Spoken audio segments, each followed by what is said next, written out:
Alright, in today's mod review we take a look at what I'm pretty sure was the first modded race to ever come to the series, Kataf Southern Realms. And frankly, even if I'm wrong about that fact, it was the first one I ever saw, so I'm going to continue to tout it as fact unless somebody proves me otherwise. In the meantime though, kick back, grab a nice big old glass of Estelian wine, and let's get right into it. Wow.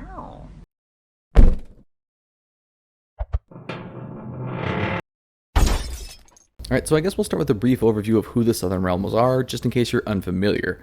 They're the humans who live in between the mountains south of the Empire and the river north of the Badlands. So this puts them closer to dwarves, greenskins, and Skaven rather than it does to humans, and I'll touch upon why that matters later into this video. They actually play as something of a mix between the cultures of the Southern Realms, yet with the armies of the Dogs of War. You see, unlike with the Empire, you don't have big war machines, nor do you possess any of the big single-entity monsters that some factions have, nor are you a magical powerhouse, a ranged sniper, you don't have any cheap and powerful troops, or anything else like that. You're kind of bad at everything for the most part. You're basically just the chaff, weak parts of the Empire. Understand, I don't mean this in a derogatory sense. You're supposed to be bad at everything with the standard troops. This is because your true potential comes from your mercenaries. Here you have access to almost anything you could ever need to face specific threats. Going up against the Lizardmen, grab the Sons of Stragos, Leopard Company, and Tercio of Paravon, and you'll have a spear wall that will utterly melt any of the monsters they send your way. Going toe-to-toe with the Greenskins, throw Mengel's Manhide Manflyers and the Marksmen of Maragliano at them, and you'll have enough M's to send their army packing, all while staying at range. Dealing with the Vampire Coast, Knights of the Starry Shield, Al-Mukhtar's Desert Dogs, and the Unsingan Challengers will have them crumbling before they've ever even taken a shot at your units. This is not a faction where you just rattle off a doom stack and crush everything in a 10-mile radius. There's no unit in here that is capable of carrying your army through every situation. Everything is hyper-focused. Heck, if you're watching my footage, you might be wondering why after about 50 turns I'm still trying to take Skavenblight out. And the answer is simple.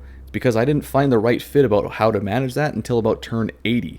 Unfortunately, my footage later on didn't come out for some reason. It just seemed to fail to load. But anyways, I came about the answer while ironically defending my territory from an extremely aggressive Ikit Claw. I had realized that putting an item on El Cadabo that caused terror made him rout the enemy Skaven quickly enough to get rid of their Tarpit units, while I could focus my damage down onto their genuine threats. So after that, I decided to toss together a dedicated route-based army, and sure as rain, the garrison of Skavenblight fled their position, allowing me to finally remove the threats like the Giselles and the weapons teams completely unhindered. While the difficulty in breaching such a settlement was no doubt made harder due to all the Skaven mods in my load order, it's actually a really standard fit for the mod because literally every decision you make in this really needs to be weighted and considered because everything matters big time. Even on easy, I always do these on easy to try and make the videos go quicker, I still found myself in danger of failing the campaign on more than one occasion. And each time I almost died, I could see the exact decision that had led me to that point. At first, I didn't move into an open territory in my province because I was concerned about a rebellion on my home turf. Instead, Clan Scryer moved in and started causing corruption, making it even worse for me. So instead, when I declared war on them, I realized I wasn't prepared to deal with Clan Scryer's far more powerful ranged weaponry and doom wheels, and I almost got taken out multiple times yet again trying to uproot them. In a desperate bid to survive, I then allied with my two neighbors to the west and east, which saved me in the immediate short term, but then looped me into another 6 wars with nearby settlements, putting me even more on the back foot.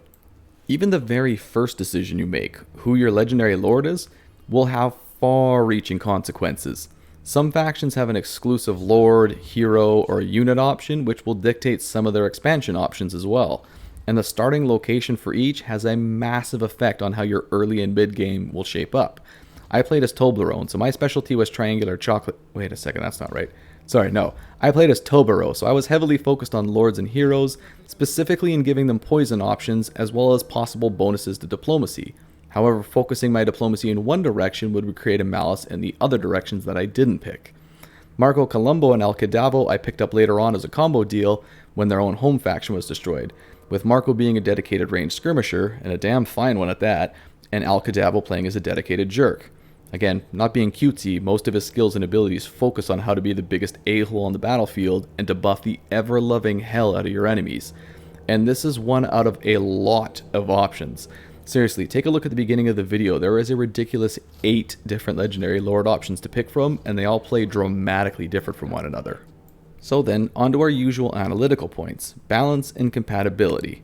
As I said earlier, the former is punishingly difficult, but the mod doesn't tiptoe around that issue. You know you're in for a hard experience. It says so both on the mod page, as well as on the campaign selection screen.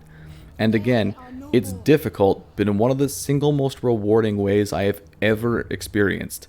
I said in the Albion video that eking out a win there kind of made you feel like a god, but man, that feeling doesn't hold a candle to eking out any wins as the Southern Realms. Taking down Skavenblight and Sartosa started to feel like an actual campaign objective to me. Not just like a I'll stop playing once I've done these, but an actual guided, focused objective. I was so thoroughly focused on just taking out 2 territories. And even knocking on 100 turns now, I still didn't get that done. If you're the kind of player that likes to just build a do-everything army and go around for a comp stomp in the mid to late game, you're going to absolutely hate this, but I personally found this incredibly rewarding to play. And compatibility is also remarkable. Empire stuff won't screw up your roster or your mechanics because they have their own subculture, but many mods will also make specific changes to the Southern Realms in particular. One that I was surprised but loved was actually the Marienburg landship, which felt far more interesting in the Southern Realms roster to me than it did in the Empire, because the Empire already has steam tanks. But it's also far from alone. Tier 4 minor settlements, the 33 skills series, landmarks from the old world, and many more mods work just clean right out of the gates, or at the bare minimum, some of the more complex major mods will have compatibility patches, such as SFO, Radius, Lucky's Overhaul, and Boys Will Be Boys. I've been using this race since way back in the first game when this came out. I think it's about 4 years now, and I've never ever had it conflict with anything else. Now, Murphy's Law being what it is, I did have my first bug ever in that when I went to launch a campaign with El Cadavo, he never actually spawned in and I couldn't get it to start that way. Then again, as I did say earlier in this video, El Cadavo is a giant a-hole, so maybe him screwing up my campaign experience is actually pretty loreful then. For what it's worth, like I said, this is the first time in about 4 years that I've ever had anything go wrong with Southern Realms, so I would consider this to be extraordinarily stable and compatible. Conclusion time then. Should you download the Southern Realms or keep it in your load order? Obviously yes. This has been a staple of the community for years now, and with really good reason. It is perfectly safe in your load order, and even if you don't want to struggle through a playthrough yourself, they still add diversity to the map and they don't steamroll their enemies or anything. So you can consider this basically safe for every possible circumstance. Next week, we're going to be taking a look at the new and improved Wii Special, so stay tuned for that. But as always, I want to thank you all for watching, and I'll see you all next time.